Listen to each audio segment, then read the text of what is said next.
నమస్తే, welcome to yes news. ముందుగా headlines. కుప్పంలో సీఎం చంద్రబాబు పర్యటన.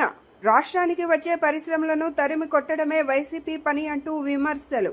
ప్రకాష్ రాజ్పై సుమోటోగా కేసు నమోదు చేయాలన్న బీజేపీ నేత విష్ణువర్ధన్ రెడ్డి.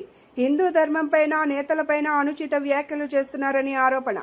రాష్ట్రానికి వచ్చే పరిశ్రమలను తరిమి కొట్టడమే పనిగా పెట్టుకున్నారని, కూటమి ప్రభుత్వం ఎంతో కష్టపడి తెస్తున్న ప్రతి ప్రాజెక్టును తామే తెచ్చినట్లు సిగ్గు లేకుండా చెప్పుకుంటున్నారని ముఖ్యమంత్రి చంద్రబాబు వైసీపీపై తీవ్ర స్థాయిలో ధ్వజమెత్తారు.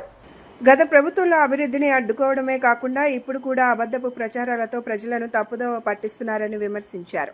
3 రోజుల పర్యటన నిమిత్తం కుప్పం వచ్చిన ఆయన మీడియా ప్రతినిధులతో ఇష్టాగోష్ఠిగా మాట్లాడారు. తనపైన, పవన్ కళ్యాణ్ పైన నిరంతరం దుష్ప్రచారం చేసేందుకు కొన్ని సోషల్ మీడియా గ్రూపులకు గొడ్డలి పార్టీ నేతలు ప్రత్యేకంగా నిధులు సమకూరుస్తున్నారని చంద్రబాబు ఆరోపించారు. హింస, అసభ్యత, వర్గ విభేదాలు, రౌడీయిజం వంటి వాటినే ఆ పార్టీ నమ్ముకుందని, వారి అడ్డంకులు ఎన్ని ఎదురైనా రాష్ట్రంలో అభివృద్ధి మాత్రం ఆగదని స్పష్టం చేశారు. విద్య ద్వారానే కుటుంబాల తల రాతలు మారతాయని, చదువుకునే వయసులో పూర్తి ఏకాగ్రతతో విద్యను అభ్యసించి విద్యార్థులు ఉన్నత స్థాయికి ఎదగాలని ఎమ్మెల్యే బోండా ఉమామహేశ్వరరావు ఆకాంక్షించారు. చదువుకునే పేద విద్యార్థులకు ప్రభుత్వంతో పాటు గోర్తి ప్రసాద్ ఎడ్యుకేషన్ ట్రస్ట్ ముందుకొచ్చి 40 మంది పేద విద్యార్థులకు 2 లక్షల స్కాలర్షిప్ను అందించడం అభినందనీయమన్నారు.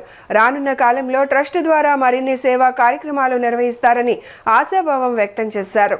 విజయవాడ సెంట్రల్ నియోజకవర్గంలోని 60వ డివిజన్ వాంబే కాలనీలో గోర్తి ప్రసాద్ ఎడ్యుకేషన్ ట్రస్ట్ నూతన ప్రారంభం సందర్భంగా గోర్తి శ్రీనివాస్ చక్రవర్తి సహకారంతో 40 మంది పేద విద్యార్థులకు ఒక్కొక్కరికి 5,000 చొప్పున మొత్తం 2 లక్షల స్కాలర్షిప్ను ప్రభుత్వ విప్ సెంట్రల్ నియోజకవర్గ ఎమ్మెల్యే బోండా ఉమామహేశ్వరరావు చేతుల మీదుగా అందజేశారు. ఈ సందర్భంగా విద్యార్థులకు పుస్తకాలను కూడా పంపిణీ చేశారు. ఈ సందర్భంగా బోండా ఉమా మాట్లాడుతూ, ముఖ్యమంత్రి చంద్రబాబు నాయుడు ప్రవేశపెట్టిన P4 కార్యక్రమం ద్వారా ధనం ఉన్నవారు ధనం లేని వారికి అండగా నిలవాలని పిలుపునిచ్చారని గుర్తు చేశారు. గోర్తి ప్రసాద్ ఎడ్యుకేషన్ ట్రస్ట్ గోర్తి చక్రవర్తి సేవా కార్యక్రమాలను ప్రత్యేకంగా అభినందించారు. రాష్ట్ర ప్రభుత్వం విద్యకు అత్యంత ప్రాధాన్యతనిస్తోందని, ప్రభుత్వ పాఠశాలల్లో చదివే విద్యార్థులకు ఉచిత యూనిఫామ్లు, పాఠ్య పుస్తకాలు, నోట్బుక్స్, బ్యాగ్లు, షూస్, బెల్ట్లు అందించడంతో పాటు మధ్యాహ్న భోజన పథకం ద్వారా పౌష్టికాహారం అందిస్తున్నట్లు తెలిపారు. అనంతరం గోర్తి శ్రీనివాస్ చక్రవర్తి మాట్లాడుతూ, గత 25 సంవత్సరాలుగా గోర్తి సత్యవతి చారిటబుల్ ట్రస్ట్ ద్వారా సమాజానికి సేవ చేస్తున్నామని, తన సోదరుడు ప్రసాద్ స్మారకార్థం నేడు గోర్తి ప్రసాద్ ఎడ్యుకేషనల్ ట్రస్ట్ను ప్రారంభించడం జరిగిందని, దీనిలో భాగంగా నేడు 40 మంది పేద విద్యార్థులకు ఒక్కొక్కరికి 5,000 చొప్పున మొత్తం 2 లక్షల స్కాలర్షిప్ను ప్రభుత్వ విప్ సెంట్రల్ నియోజకవర్గ శాసనసభ్యులు ఎమ్మెల్యే బోండా ఉమామహేశ్వరరావు చేతుల మీదుగా అందించడం జరిగిందని చెప్పారు. రానున్న కాలంలో ట్రస్ట్ ద్వారా మరిన్ని సేవా కార్యక్రమాలు నిర్వహించనున్నట్లు తెలిపారు. ఈ కార్యక్రమంలో division cluster incharge Kanchi Dhanasekhar, division incharge M Malleswararao తదితరులు పాల్గొన్నారు.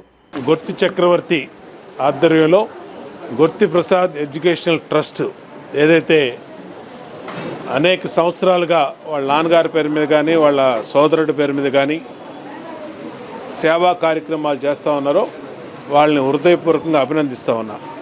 ఈరోజు 40 మంది చదువుకునే పిల్లలు విజయవాడ నగరం నలుమూల నుంచి 40 మంది పిల్లలకి, ముఖ్యంగా వాంబే కాలనీ ఇటేపు ఉన్నటువంటి పేదరికంలో ఉన్నటువంటి పిల్లలకి మరి చక్రవర్తి వాళ్ళ సోదరుడి పేరు గోర్తి ప్రసాద్ ఎడ్యుకేషన్ ట్రస్ట్తో, వాళ్ళ నాన్నగారి పేరు మీద ట్రస్ట్తో ఈ రోజున 40 మందికి 5,000 చొప్పున 2 లక్షల రూపాయలు ఇవ్వటం, అలాగే పుస్తకాలు ఇవ్వటం సంతోషం. ఇది ప్రభుత్వం, ముఖ్యమంత్రి చంద్రబాబు నాయుడు గారు ప్రకటించినటువంటి P4 పథకం. ఏదైతే ఉన్నవాళ్ళు లేని వాళ్ళకి అండగా ఉండాలి, ఒక్కొక్కళ్ళు లేని కుటుంబాలు దత్తత తీసుకోవాలని చెప్పి ఏదైతే ముఖ్యమంత్రి గారు పిలుపు మేరకు ఇప్పటికే P4లో భాగంగా చక్రవర్తి అనేక సేవా కార్యక్రమాలు, అనేక మందిని కుటుంబాలను దత్తత తీసుకొని వాళ్ళకి అండగా నిలబడతాం సంతోషం. అతను హృదయపూర్వకంగా అభినందిస్తూ ఉన్నా. అలాగే వాళ్ళ కుటుంబం, వాళ్ళ బావగారు కానీ వాళ్ళందరూ కూడా వాళ్ళ నాన్నగారి పేరు ట్రస్ట్తో ఈ చదువుకి సహాయం చేయటం సంతోషం. ఇటు ప్రభుత్వ పరంగా విద్యకి అత్యంత ప్రాధాన్యతనిచ్చి వేల కోట్ల రూపాయలు మన రాష్ట్రంలో పిల్లలకి, దాదాపు 70 లక్షల మంది పిల్లలు గవర్నమెంట్ ఎయిడెడ్ స్కూల్లో చదువుతున్న పిల్లలకి సహాయం చేస్తూ ఉన్నాం. తల్లికి వందనం, ఎంతమంది పిల్లలు ఉంటే అంతమందికి డబ్బులు ఇస్తున్నాం. గవర్నమెంట్ స్కూల్లో చదువుకునే పిల్లలకి uniform, text books, note books, shoes, belt, అలాగే బ్యాగులు అన్నీ కూడా ఇస్తా ఉన్నాం. మధ్యాహ్నం పౌష్టికాహారం సన్నబియ్యంతో మరి వాళ్ళకి పౌష్టికాహారం పెడుతున్నాం. వీక్లీ 2 సార్లు ఎగ్గులు ఇస్తున్నాం. అంటే ఇన్ని రకాలుగా ఈ రాష్ట్రంలో చదువుకున్న పేద, బడుగు, బలహీన వర్గాల పిల్లల కోసం అన్ని జాగ్రత్తలు తీసుకుంటూ చదువుకి అత్యంత ప్రాధాన్యత ఈ ప్రభుత్వం ఇస్తుంది. పిల్లలకు కూడా ఒకటే సూచిస్తూ ఉన్నాం, విద్య ద్వారా మాత్రమే మీ కుటుంబ తలరాతలు మారతాయి. కాబట్టి చదువుకునే వయసులో అశ్రద్ధ చేయకుండా పూర్తి దృష్టి పెట్టి చదువుకోండి. ప్రభుత్వం అలాగే స్వచ్ఛంద సంస్థలు, శాసనసభ్యుడిగా నేను అందరం కూడా అండగా ఉంటాం మీ ఉజ్వలమైన భవిష్యత్తుకి. దాన్ని సద్వినియోగం చేసుకొని మంచి భవిష్యత్తులో ప్రయోజకులు కావాలని హృదయపూర్వకంగా మా పిల్లలందరినీ ఆశీస్సులు అందజేస్తాం. గుర్తి ప్రసాద్ ఎడ్యుకేషనల్ ట్రస్ట్ అనేది స్థాపిస్తున్నాం. కారణం ఆయన కాలం చెంది 3 ఏళ్ళు అయింది. గతంలో గుర్తి సచివతి చారిటబుల్ ట్రస్ట్ అని మా మదర్ పేరుతో ట్రస్ట్ గత 25 ఏళ్ళ నుంచి సాగుతూ ఉంది. దానిలో భాగంగానే ఎడ్యుకేషనల్ ట్రస్ట్ అనేది ఒకటి మా తమ్ముడి పేరుతో ఓపెన్ చేయడం జరిగింది. దాని నిమిత్తం ఈరోజు 2 లక్షల రూపాయల స్కాలర్షిప్లు 40 మందికి 5,000 చొప్పున ఇవ్వడం జరుగుతూ ఉంది. దీనికి ఇంతకుముందు గతంలో ఒక పాపనికి నేను తీసుకొని దత్తత ఎప్పటి నుంచో చదివిస్తూ ఉన్నాను. అమ్మాయి ఈరోజు బీటెక్ అయిపోయి ఎంటెక్ వెళ్ళే పరిస్థితిలో ఉంది. మొన్న ఆ P4లో భాగంగా అమ్మాయిది కూడా ఇంటర్వ్యూ తీసుకున్నారు. అదేవిధంగా ఆ రోజు నేను ప్రామిస్ చేశాను, 10 కుటుంబాలను నేను దత్తత తీసుకొని సంవత్సరానికి 15,000 చొప్పున ఇస్తానని. ఆ 10 కుటుంబాల దత్తత కూడా ఇప్పుడు దీంట్లో భాగంగా తీసుకోవడం జరిగింది. ఆ 10 కుటుంబాలకి 15,000 చొప్పున నేను ప్రతి సంవత్సరం నేను ఉన్నంతకాలం ఇస్తానని, వాళ్ళు చదువుకున్నంతకాలం నేను ప్రామిస్ చేయడం జరిగింది. ఈరోజు బోండా ఉమామహేశ్వరరావు చక్రవర్తి విచ్చలవిడిగా వాళ్ళు వస్తే వీళ్ళు వచ్చే బదులు కొంతమందిని వాళ్ళు చదువు మధ్యలో ఆపేవచ్చు, రకరకాలు అవచ్చు. మంచిగా చదివే పిల్లల్ని 10 మంది పిల్లల్ని దత్తత తీసుకోమని చెప్పడం జరిగింది. అదేవిధంగా నేను పెట్టే ఖర్చుకి ఆ విధంగా తీసుకోవడం జరిగింది. మిగతా పిల్లలకి మామూలుగా ఇవ్వడం జరుగుతూ ఉన్నాయి స్కాలర్షిప్. ఈ P4 ప్రోగ్రాం చంద్రబాబు నాయుడు గారు తీసుకొచ్చిన దగ్గర నుంచి దాని మీద నాలాగా ఎంతోమంది ఉత్తేజవంతులై, కొన్ని అయితే కంపెనీలు అయితే చిన్న చిన్న విలేజ్లను కూడా దత్తత తీసుకొని చదివిస్తా ఈ P4 ప్రోగ్రాం ఎడ్యుకేషన్ పరంగా చాలా ముందుకెళ్తుంది. కాబట్టి దాంట్లో నేను కూడా ఒక భాగం అయినందుకు మా బోండా ఉమామహేశ్వరరావు కూడా ప్రతి ప్రోగ్రాంకి వచ్చి మమ్మల్ని ఉత్తేజపరిచినందుకు ప్రత్యేక ధన్యవాదాలు చంద్రబాబు నాయుడు గారికి, ఉమా గారికి తెలియజేస్తూ, నటుడు ప్రకాష్ రాజ్ను తక్షణమే అరెస్టు చేయాలని ఆంధ్రప్రదేశ్ బీజేపీ ఉపాధ్యక్షుడు విష్ణువర్ధన్ రెడ్డి డిమాండ్ చేశారు. ఆయనపై సుమోటోగా కేసు నమోదు చేసి చట్టపరమైన చర్యలు తీసుకోవాలని ప్రభుత్వాన్ని కోరారు. ఈ మేరకు విష్ణువర్ధన్ రెడ్డి సోషల్ మీడియాలో స్పందించారు. కొంతమంది హిందూ ధర్మం, శ్రీరాముడు, సీతాదేవిపై అవమానకరమైన వ్యాఖ్యలు చేస్తూ ప్రజలను రెచ్చగొట్టే ప్రయత్నం చేస్తున్నారు. ప్రధాని నరేంద్ర మోదీ, ముఖ్యమంత్రి చంద్రబాబు, డిప్యూటీ సీఎం పవన్ కళ్యాణ్లపై కూడా అనుచిత వ్యాఖ్యలు చేస్తున్నారని విమర్శించారు. తెలంగాణ కేంద్రంగా ఏపీకి వ్యతిరేకంగా ఈ కుట్రలు జరుగుతున్నాయని ఆయన ఆరోపించారు. ఈ వ్యవహారంపై ప్రత్యేక దర్యాప్తు బృందం ద్వారా సమగ్ర విచారణ జరిపించాలని డిమాండ్ చేశారు. ఈ కుట్రలకు సహకరిస్తున్న వారిని గుర్తించి బాధ్యులపై కఠిన చర్యలు తీసుకోవాలని ఆయన ప్రభుత్వాన్ని కోరారు. ఆంధ్రప్రదేశ్ అభివృద్ధిని చూసి ఓర్చుకోలేక, కూటమి ప్రభుత్వం చేస్తున్నటువంటి మంచి పనులను జీర్ణించుకోలేక ఆంధ్రప్రదేశ్ మీద కాలికేయుల దాడి ప్రారంభమైంది. ఇందులో కొందరు కులం పేరుతో, కొందరు మతం పేరుతో, కొందరు హిందూ ధర్మం మీద దాడి చేస్తూ, మరికొందరు కోట్ల మంది ఆరాధ్య దైవమైనటువంటి సీతామా తల్లి, శ్రీరామచంద్రుడి మీద నోటికొచ్చినట్లు మాట్లాడుతున్నటువంటి తీరు ఈరోజు పూర్తిగా కుట్రకోణము కనపడుతుంది. ఆంధ్ర ప్రాంతంలో కొంతమంది, కర్ణాటక, అదేవిధంగా తెలంగాణ నుంచి కొంతమంది ఏకంగా బహిరంగ సభలు పెట్టి ఆంధ్రప్రదేశ్కి వచ్చి నాయకులను విమర్శించడం, అలజడులు సృష్టించడం, ఏకంగా ఆంధ్రప్రదేశ్ ముఖ్యమంత్రి చంద్రబాబు నాయుడు గారిని, పవన్ కళ్యాణ్ గారిని, ప్రధాని నరేంద్ర మోడీ గారిని సైతం వీళ్ళు వదలకోకుండా రెచ్చగొట్టేటువంటి వ్యాఖ్యలు గమనిస్తే దీని వెనక పూర్తిగా కుట్రకోణం కనపడుతుంది. దీనికి ప్రధానమైనగా ఈరోజు ఆడియోలు అడ్డంగా దొరికిపోయినటువంటి కర్ణాటక ప్రాంతానికి సంబంధించినటువంటి సినీ నటుడు ప్రకాష్ రాజ్ అనేటువంటి విషయం బయటపడింది. తక్షణం ఆంధ్రప్రదేశ్ ప్రభుత్వం ఒక సిట్ ఏర్పాటు చేయాలి.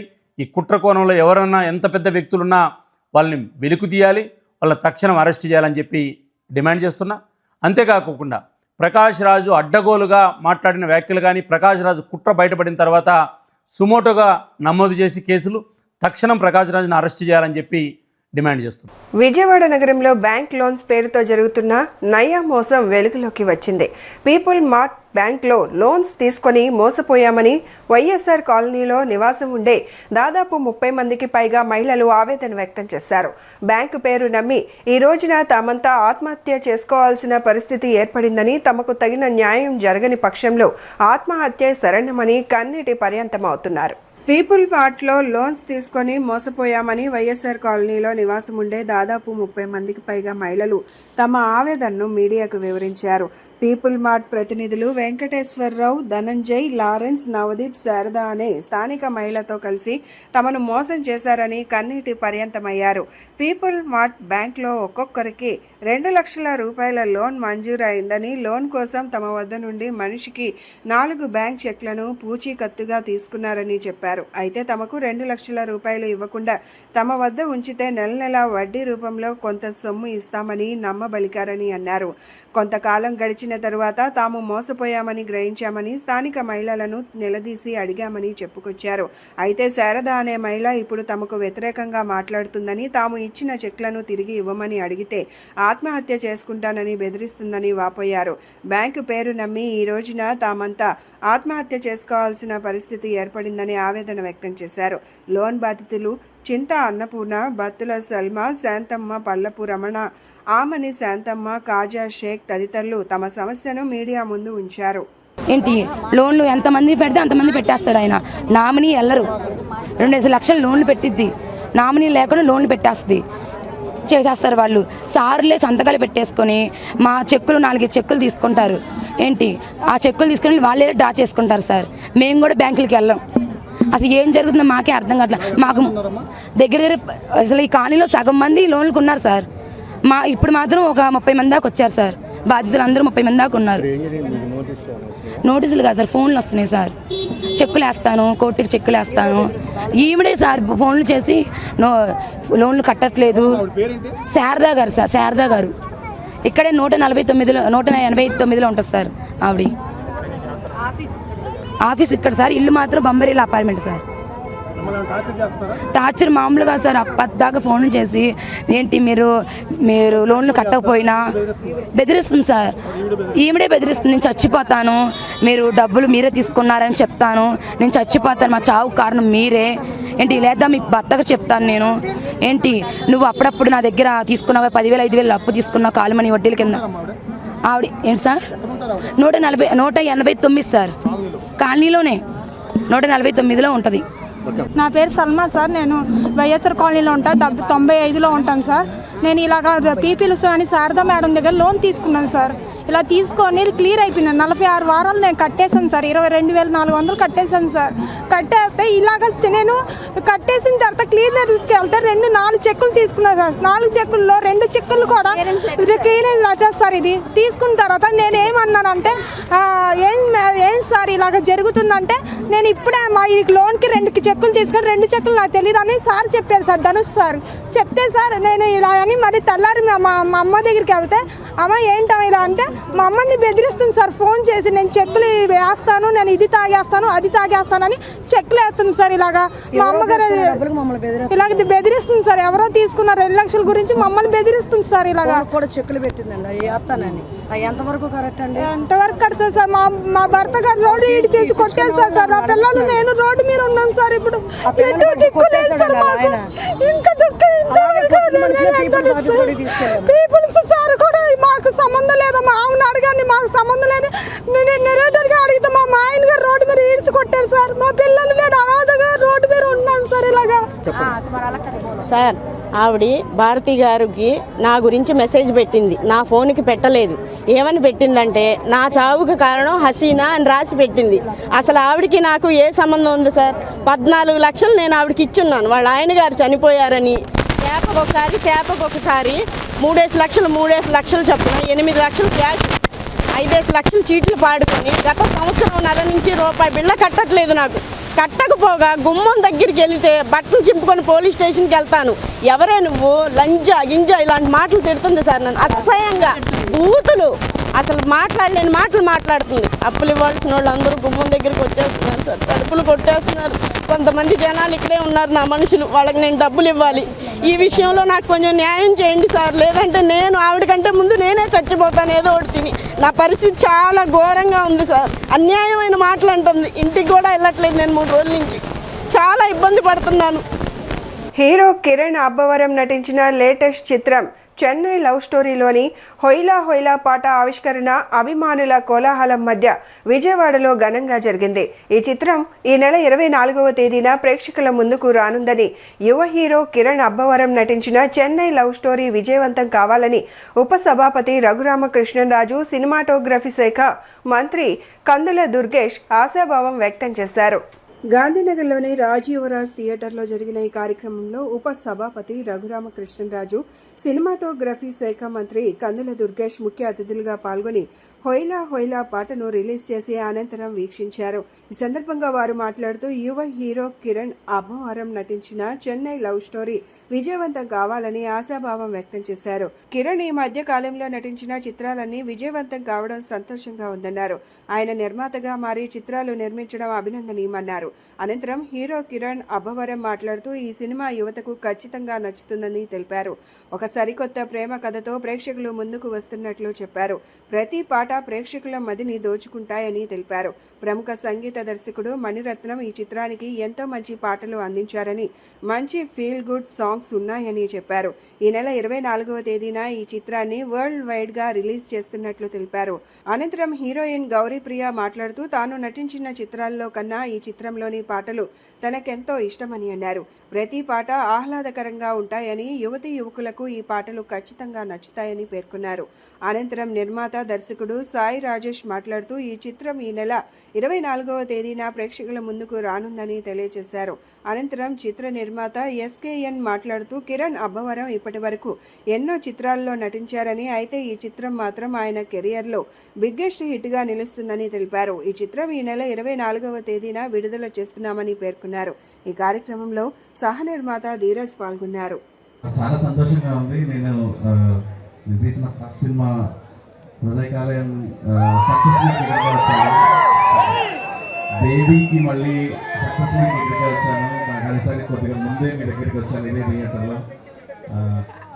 Thank you so much. First నాకు మా సాంగ్ లాంచ్ చేయడానికి ఇంత అవకాశం ఇచ్చి వాళ్ళు ఇంత బిజీ టైంలో శ్రీ కందుల దుర్గేష్ గారికి, రఘురామకృష్ణరాజు గారికి మనస్ఫూర్తిగా కృతజ్ఞతలు చెప్పుకుంటున్నాను సార్. Thank you.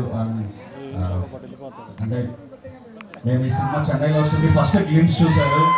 సినిమా పేరు చెన్నై లవ్ స్టోరీ, కానీ ఆల్మోస్ట్ మీరు ఫస్ట్ చూసిన గ్లిమ్స్ వైజాగ్, తర్వాత చూసిన మొదటి పాట అంతా చీరాల.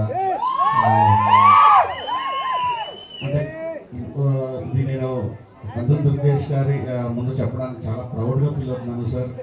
మాకు పర్మిషన్స్ దగ్గర నుంచి అక్కడ వర్కర్స్ కానీ ఎవ్రీథింగ్ ఎంత స్మూత్గా జరిగిందంటే అందరం ఆంధ్రప్రదేశ్లో ఉన్న గొప్ప లొకేషన్స్ని అందరూ వాడుకోవాలి.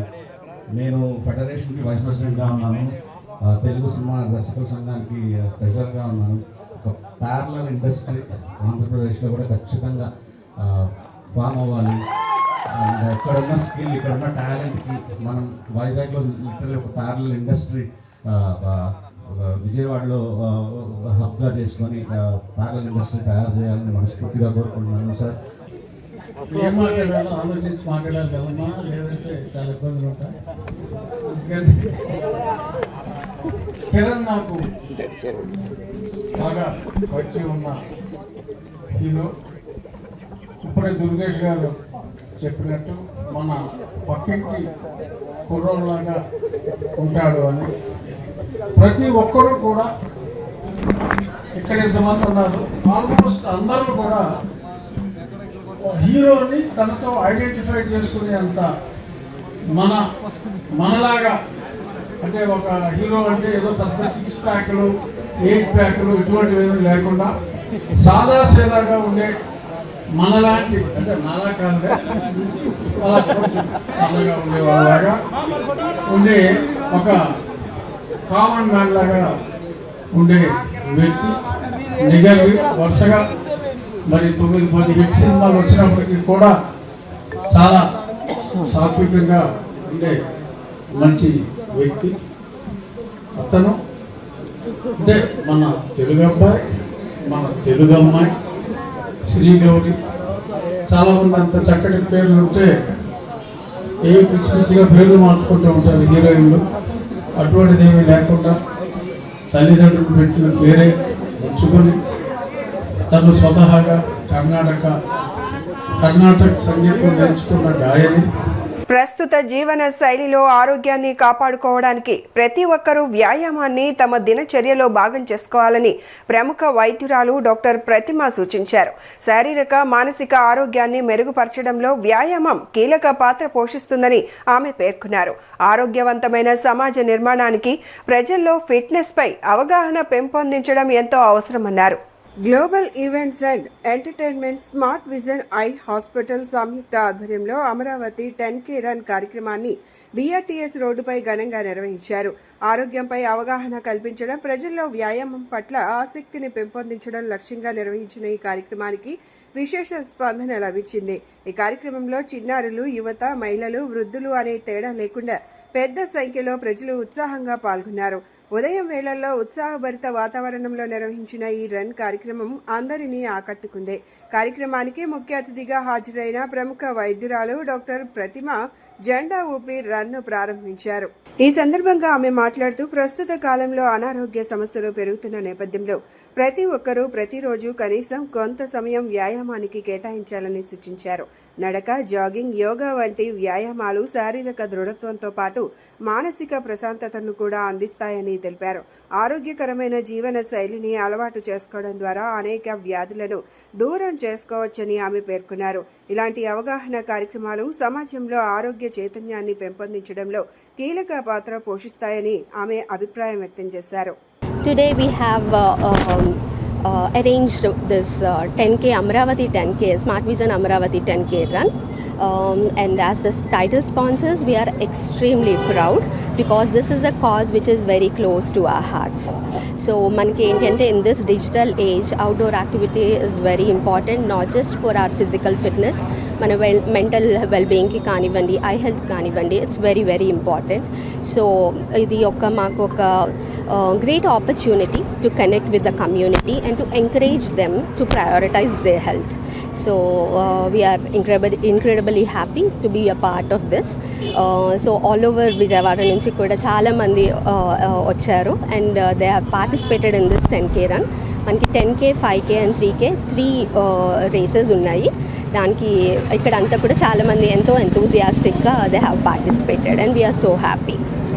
So smart vision hospitals to those who are new, my hospital was founded, Smart Vision Hospital was founded in 2016 and ippudu today South India lo one of the fastest growing eye care hospital chains madanamata. So we are serving communities across Hyderabad, Vijayawada, Visakhapatnam, Anantapur and Warangal. Penamaluru పరిధిలోని గంగూరు వద్ద తాను లీగల్గా డెవలప్మెంట్కు తీసుకున్న స్థలంలో నిర్మించుకున్న భవనాన్ని కొందరు కబ్జాదారులు అక్రమంగా పూర్తిగా కూల్చివేశారని బాధితుడు షేక్ షకీల్ తీవ్ర ఆవేదన వ్యక్తం చేశారు. ఈ అక్రమ కూల్చివేతపై స్థానిక పోలీసులకు, ఉన్నతాధికారులకు పలుమార్లు ఫిర్యాదు చేసిన ఫలితం లేకుండా పోయిందని, 10 ఏళ్లుగా తన జీవితాన్ని, కష్టార్జితాన్ని ఇక్కడే పణంగా పెట్టానని, ఇప్పుడు తన భవిష్యత్తు అంధకారమైందని ఆవేదన వ్యక్తం చేశారు. ముఖ్యమంత్రి నారా చంద్రబాబు నాయుడు, ఉప ముఖ్యమంత్రి పవన్ కళ్యాణ్ స్పందించి తనలాంటి బిల్డర్లకు, పెట్టుబడిదారులకు రక్షణ కల్పించాలని, తనకు న్యాయం జరిగేలా చూడాలని ఆయన డిమాండ్ చేశారు. రాష్ట్ర విభజన అనంతరం సొంత ప్రాంతంలో పెట్టుబడులు పెట్టి సేవ చేయాలనే ఆశయంతో వచ్చిన ఒక సీనియర్ స్ట్రక్చరల్ ఇంజనీర్కు విజయవాడ పెనమలూరులో చేదు అనుభవం ఎదురైంది. పెనమలూరు పరిధిలోని గంగూరు వద్ద తాను లీగల్గా డెవలప్మెంట్కు తీసుకున్న స్థలంలో నిర్మించుకున్న భవనాన్ని కొందరు కబ్జాదారులు అక్రమంగా పూర్తిగా కూల్చివేశారని బాధితుడు షేక్ షకీల్ తీవ్ర ఆవేదన వ్యక్తం చేశారు. ఆదివారం ఆయన తన కూల్చివేయబడిన స్థలం వద్ద విలేకరులతో మాట్లాడారు. కురుక్షేత్ర ఎన్ఐటీలో ఇంజనీరింగ్ పూర్తి చేసి హైదరాబాద్లో స్థిరపడ్డానని, నవ్యాంధ్ర ఏర్పాటు తర్వాత ఇక్కడ వ్యాపారం చేయాలనే ఉద్దేశంతో ఎన్టీఆర్ సర్కిల్ వద్ద ఆఫీస్ తెరిచానని ఆయన చెప్పుకొచ్చారు. 2015లో గంగూరు పరిధిలోని సర్వే నంబర్ 222లో గల 1990 చదరపు గజాల స్థలాన్ని 3 మహిళా యజమానుల నుంచి డెవలప్మెంట్ ఒప్పందం కింద తీసుకున్నానని, ఇందుకోసం 50 లక్షల వడ్డీ లేని డిపాజిట్ ఇవ్వడంతో పాటు భవన నిర్మాణానికి 85 లక్షల వరకు ఖర్చు చేశానన్నారు. భవన నాణ్యత సరిగ్గా లేదంటూ గతంలో కబ్జాదారులు తనపై తప్పుడు కేసు పెట్టారని, అయితే తాను చట్టపరంగా పోరాడి 2024లో కోర్టు ద్వారా తన నిర్మాణ నాణ్యత సక్రమంగానే ఉందని క్లీన్ చిట్ తెచ్చుకున్నానని షకీల్ వివరించారు. కోర్టులో చుక్కెదురు కావడంతో సదరు వ్యక్తులు రౌడీ మూకలతో కలిసి గత 6 నెలల కాలంలో భవనాన్ని పూర్తిగా కూల్చివేశారని, ఏప్రిల్ 29న తాను వచ్చి చూసేసరికి పునాదులతో సహా భవన అవశేషాలను మాయం చేశారని కన్నీరు పెట్టుకున్నారు. పోలీసులు దీన్ని కేవలం సివిల్ వివాదంగా చిత్రీకరించి చేతులు దులుపుకుంటున్నారని, పచ్చటి భవనాన్ని కూల్చేస్తే సివిల్ వివాదం ఎలా అవుతుందని ఆయన ప్రశ్నించారు. 10 ఏళ్లుగా తన జీవితాన్ని కష్టార్జితాన్ని ఇక్కడే పనంగా పెట్టానని, ఇప్పుడు తన భవిష్యత్తు అంధకారమైందని ఆవేదన చెందారు. ముఖ్యమంత్రి నారా చంద్రబాబు నాయుడు, ఉప ముఖ్యమంత్రి పవన్ కళ్యాణ్ స్పందించి తనలాంటి బిల్డర్లకు, పెట్టుబడిదారులకు రక్షణ కల్పించాలని, తనకు న్యాయం జరిగేలా చూడాలని ఆయన డిమాండ్ చేశారు. నా పేరు సయ్యద్ షకీల్ అండి. స్ట్రక్చరల్ ఇంజనీర్ని, ఆర్కిటెక్ట్ని. నేను ఈ భీమవరం డిఎన్ఆర్ కాలేజీలో చదివిన తర్వాత ఇంటర్మీడియట్ 81లో నేను ఇంజనీరింగ్ చేశాను ఎన్ఐటి కురుక్షేత్రంలో. సో బయటకు వచ్చిన తర్వాత 86లో మేము ఇక్కడ వాపస్ వచ్చిన తర్వాత మనకేమీ ఇక్కడ ఆపర్చునిటీస్ ఏమీ లేవు కాబట్టి నేను అప్పుడు హైదరాబాద్ వెళ్ళి నా బిజినెస్ నేను స్టార్ట్ చేశాను. తర్వాత మనకి ఈ డివిజన్ అయిన తర్వాత, రాష్ట్ర డివిజన్ అయిన తర్వాత ఒక ఇన్వెస్ట్మెంట్ చేద్దాము మన స్టేట్లో కూడా అనే ఉద్దేశంతో నేను ఎన్టీఆర్ సర్కిల్లో ఒక ఆఫీస్ పెట్టినాయి, ఇక్కడ బిజినెస్ చేద్దాం అనేసి వచ్చాను. నేను ఒక పార్ట్నర్ని కూడా తీసుకున్నాను ఇక్కడ. సో మేము 2015లో ఒక డెవలప్మెంట్ అగ్రిమెంట్ ఈ ల్యాండ్ మీద తీసుకున్నాను. నేను ఎక్కడ ప్లేస్ ఇదే పెనమలూరు, గంగూరు, ఈ చేపల కుండీ దగ్గర 222 సర్వే నెంబర్. ఎంత 1200 గజాలు తీసుకున్నాం, అంటే 1190 స్క్వేర్ యార్డ్స్ తీసుకున్నాం. అది D Vijay Kumari and K Srivalli and K Suman Mohan అనేసి, సోమన్ మొహమ్మద్ అనేసి 3 ladies. Actually they are all relatives of mister Kalyan Chakravarthi, Killari Kalyana Chakravarthi. ఆయన మెయిన్గా మేల్ కాబట్టి ఆయనే డీల్ చేస్తుంటే ఆయన మాకు డెవలప్మెంట్కి ఇప్పించడం జరిగింది. మేము 2015లోనే మేము 50 లక్షలు ఇంట్రెస్ట్ ఫ్రీ డిపాజిట్ ఇచ్చాను. ఆ తర్వాత 85 లక్షలు నేను ఈ బిల్డింగ్ మీద ఖర్చు పెట్టాను. ఆల్రెడీ ఖర్చు పెట్టి మేము గ్రౌండ్ ఫ్లోరు, సెకండ్ ఫ్లోర్ వేయడానికి గ్రౌండ్ ఫ్లోర్ వేసాం. దాని కింద ఉన్న ప్లింత్ బీమ్స్, ఫుటింగ్లు అన్నీ చేసేసాం. రెండో స్లాబ్ వేయడానికి రెడీ అయినప్పుడు అప్పటికి ఆ డెవలప్మెంట్ అగ్రిమెంట్లో వారేమో ఆల్రెడీ 1400 ఎస్ఎఫ్టీ మా దగ్గర నుంచి కేకే చక్రవర్తి గారు తీసేసుకున్నారు అన్నమాట డెవలప్మెంట్ అగ్రిమెంట్లోనే. దాని పేమెంట్ ఆయన 6 నెలల్లో ఇస్తా అన్నారు. 6 నెలల టైం అయిపోయింది కాబట్టి నేను ఆయన్ని డబ్బులు అడగడం మొదలెట్టాను. కూటమి ప్రభుత్వం రెడ్డి కార్పొరేషన్ ఏర్పాటు చేసి ఏడాదికి 2000 కోట్లు కేటాయించాలని ఆంధ్రప్రదేశ్ రెడ్డి సంఘం రాష్ట్ర అధ్యక్షులు గంగులకుంట నరేష్ కుమార్ రెడ్డి కోరారు. తాము ఏ పార్టీకి తొత్తులం కాదని, జనాభా ప్రాతిపదికన తమ హక్కుల కోసమే పోరాడుతున్నామని స్పష్టం చేశారు. ప్రభుత్వం తమ డిమాండ్లను పరిష్కరించుకుంటే 2027లో అన్ని రెడ్డి సంఘాలను కలుపుకొని రాజకీయాలకు అతీతంగా భారీ బహిరంగ సభ నిర్వహిస్తామని నరేష్ కుమార్ రెడ్డి స్పష్టం చేశారు. విజయవాడ భవానీపురంలోని కొండవీడు రెడ్డి అకాడమీలో ఆంధ్రప్రదేశ్ రెడ్డి సంఘం రాష్ట్ర కార్యవర్గ సమావేశం రాష్ట్ర అధ్యక్షులు గంగులకుంట నరేష్ కుమార్ రెడ్డి అధ్యక్షతన జరిగింది. ఈ సందర్భంగా ఆయన మాట్లాడుతూ రాష్ట్రంలో 70 లక్షలకు పైగా ఉన్న రెడ్డి సామాజిక వర్గంలో 80% మంది పేద మధ్యతరగతి వారేనని, కానీ రాజకీయ పార్టీలు వారిని కేవలం ఎన్నికల కోసమే వాడుకుని ఆ తర్వాత విస్మరిస్తున్నారని ఆవేదన వ్యక్తం చేశారు. గత ప్రభుత్వం ఏర్పాటు చేసిన రెడ్డి కార్పొరేషన్కు 2 ఏళ్లుగా పాలక మండలిని కూడా నియమించకపోవడం దుర్మార్గమన్నారు. రెడ్డి సామాజిక వర్గ అభివృద్ధి కోసం కార్పొరేషన్కు ఏడాదికి 2,000 కోట్లు కేటాయించాలని, ఉపాధి హామీ పథకాన్ని వ్యవసాయానికి అనుసంధానం చేయాలని, పేద రెడ్డి విద్యార్థులకు పూర్తి స్థాయి ఫీజు రియంబర్స్మెంట్, విదేశీ విద్యా పథకాలను వర్తింపజేయడంతో పాటు ఈడబ్ల్యూఎస్ 10% రిజర్వేషన్లను సక్రమంగా అమలు చేయాలని డిమాండ్ చేశారు. కూటమి విజయానికి కష్టపడిన రెడ్డి నాయకులకు నామినేటెడ్ పదవుల్లో ప్రాధాన్యత ఇవ్వలేదని, రెడ్లు అవసరం లేదనుకుంటే ప్రభుత్వం బహిరంగంగా ప్రకటించాలని, అలా ప్రకటించే దమ్ముంటే వచ్చే ఎన్నికల్లో కూటమి 16 సీట్లకు పడిపోవడం ఖాయమని హెచ్చరించారు. తాము ఏ పార్టీకి తొత్తులం కాదని, జనాభా ప్రాతిపదికన తమ హక్కుల కోసమే పోరాడుతున్నామని, ప్రతిపక్షాలు కూడా కేవలం ఎస్సీ బీసీల గురించే కాకుండా రెడ్ల సమస్యలపై కూడా మాట్లాడాలని కోరారు. మీడియా వారందరికీ కూడా హృదయపూర్వక నమస్కారములు.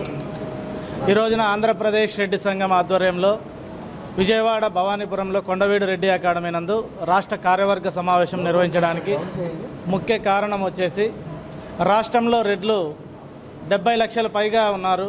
వీరిలో 80% పేదరికం మధ్యతరగతిలో బతుకు జీవనం సాగిస్తున్నారు.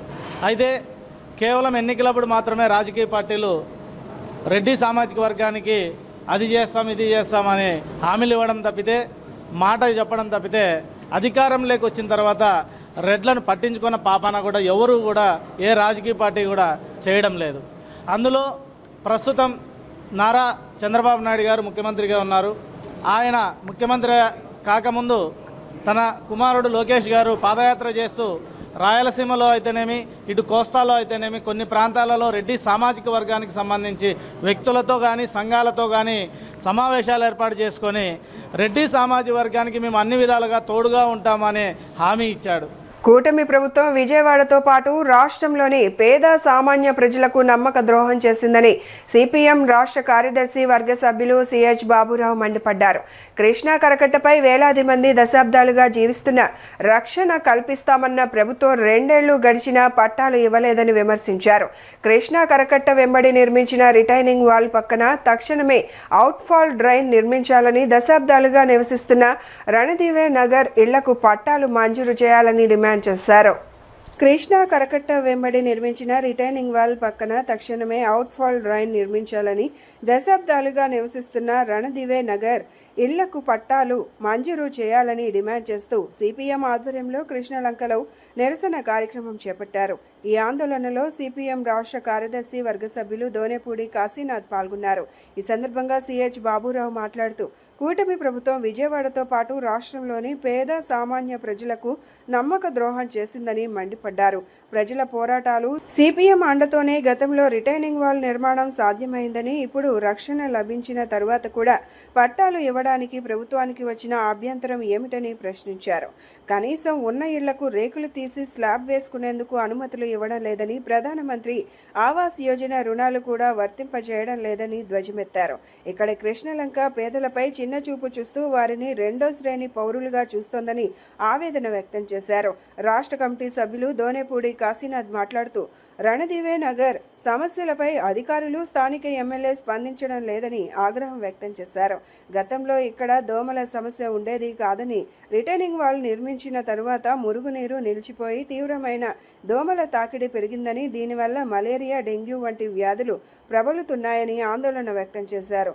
అవుట్ఫాల్ డ్రైన్ నిర్మించమని ప్రజలు పదే పదే అడుగుతున్న టెండర్లు, కాంట్రాక్టర్ల సాకులు చెబుతూ కాలయాపన చేస్తున్నారని మండిపడ్డారు. బులెటిన్ ముగించే ముందు హెడ్లైన్స్ మరొకసారి.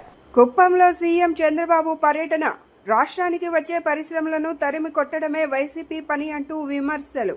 ప్రకాష్ రాజ్పై సుమోటోగా కేసు నమోదు చేయాలన్న బీజేపీ నేత విష్ణువర్ధన్ రెడ్డి, హిందూ ధర్మంపైన, నేతలపైన అనుచిత వ్యాఖ్యలు చేస్తున్నారని ఆరోపణ. ఇవి ఈనాటి bulletin updates. Keep watching yes news.